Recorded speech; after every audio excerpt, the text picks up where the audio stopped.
So in front of me I've got Garmin DashCam 57. In this video I'll show you how to manage Garmin Drive app.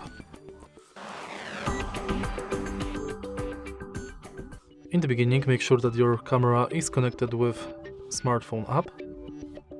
And now enter Drive app. From the homepage you can check the most common commands for your camera. Then you can use Vault, which is a secure online video storage. You can check your videos and photos.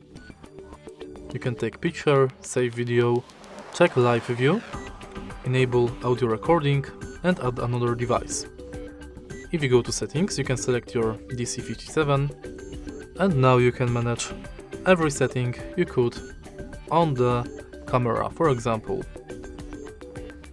data overlay, exposure, incident, resolution, travel lapse, unsafe videos, and many more. Also you can check your device software, ID unit, you can check for updates,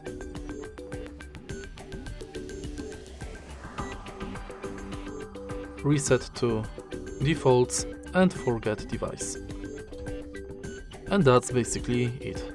If you find this video helpful, please leave like, comment and subscribe.